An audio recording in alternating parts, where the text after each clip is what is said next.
I have a restraining order against my dad since like I was like 4.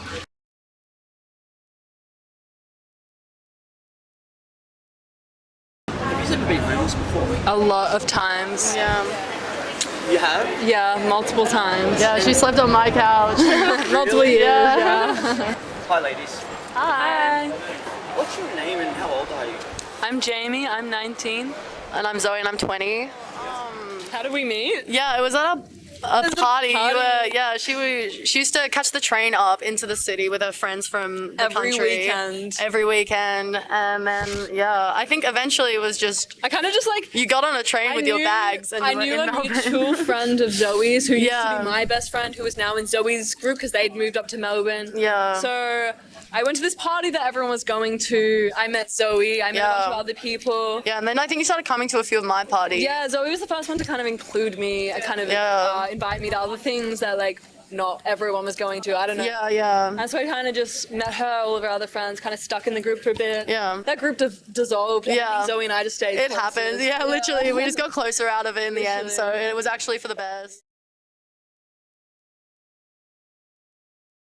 So like from like age 12 until recently, just like multiple times through like different periods, like it first started because of like domestic violence, which is often like a large cause of homelessness.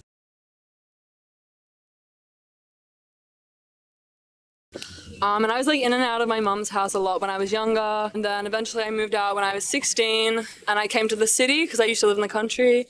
And then I was like fine for a bit, and then I suffered homelessness again because the housing market's hard, and especially when you're like underage, you can't get a lease. Eventually got a house through like private stuff, and then eventually was homeless again because private housing is not that great.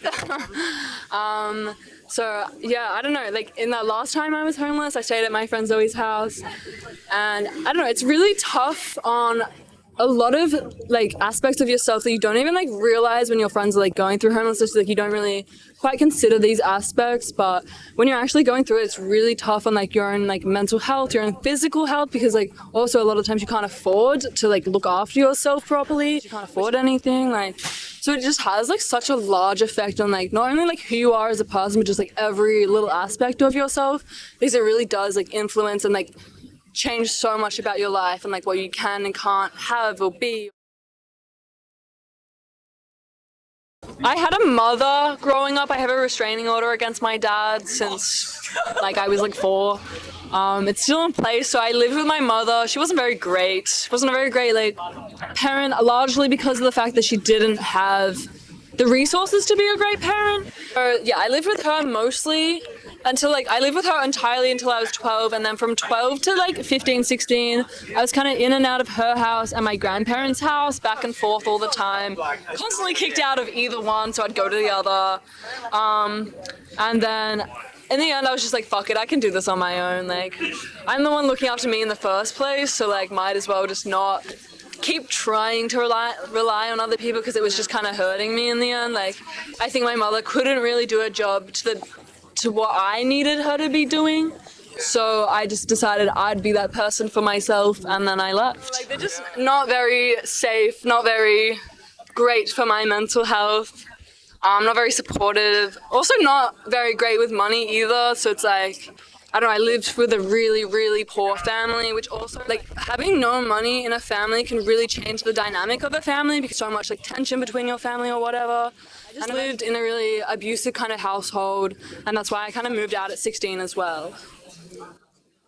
16 is a young age to I move was out. 15, but I got my own house when I was 16. No other choice. It's either that or the streets for me, like.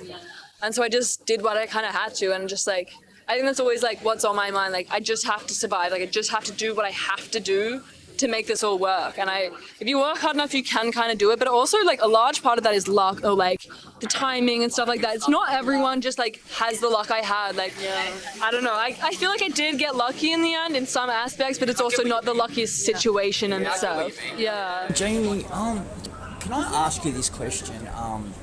Did you have any mental health you were battling with at the time? Yeah, so I have bipolar and BPD and a bunch of other shit wrong with my head. So that kind of also makes it even more difficult.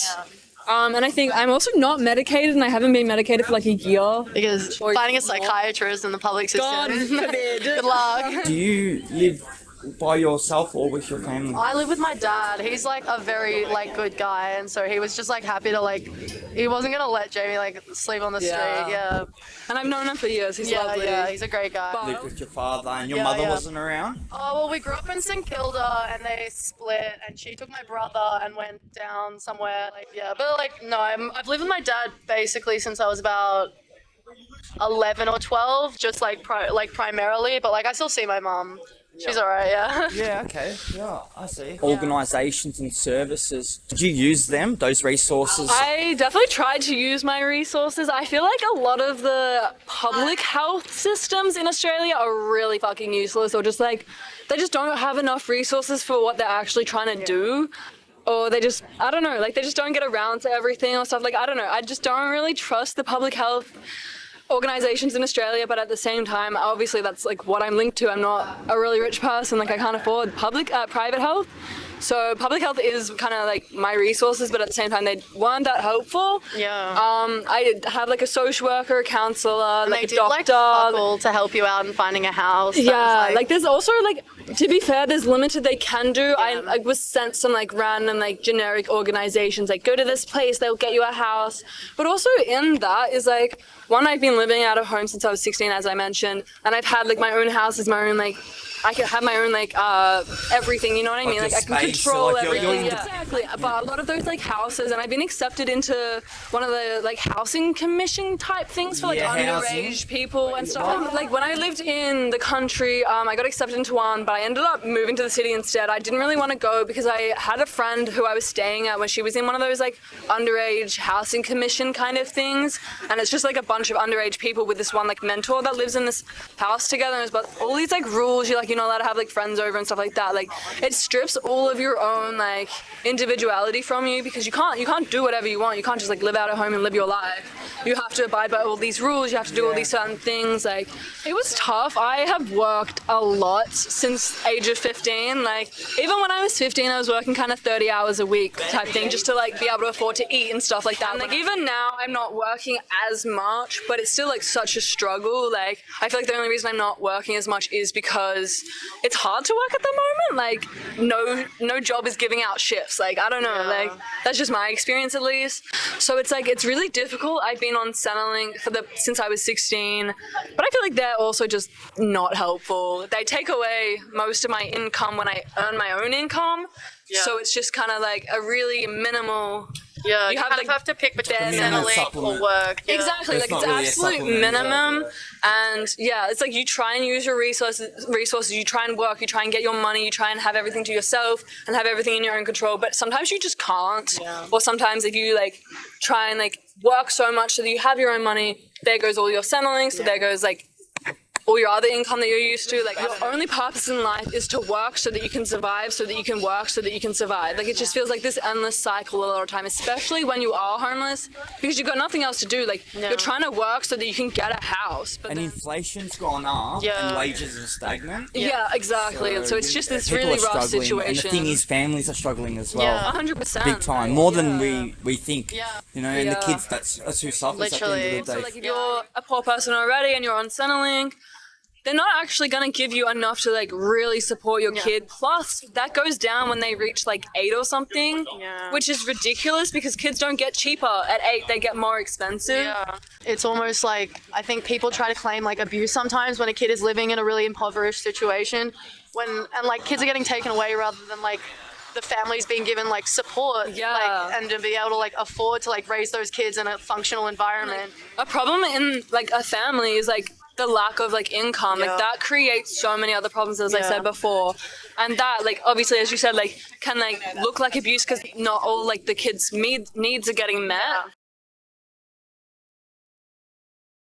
After 5 months of sleeping on like people's couches, I did get a house, but I feel like it took me having 3 jobs, and like also we applied for a 2-bedroom, and there was 3 of us living in it, 3 of us applying. So I feel like that's kind of the only reason we actually got a house. I had 3 jobs, there's 3 people paying 2 people's rent. I also got really sick after that because I was so overworked, and just also like I couldn't look after myself while I was homeless, but at the same time I was working as much as I could at any opportunity. You were pretty unwell, like the majority of the time you're homeless. Like not just mentally, but like physically so unwell. Like.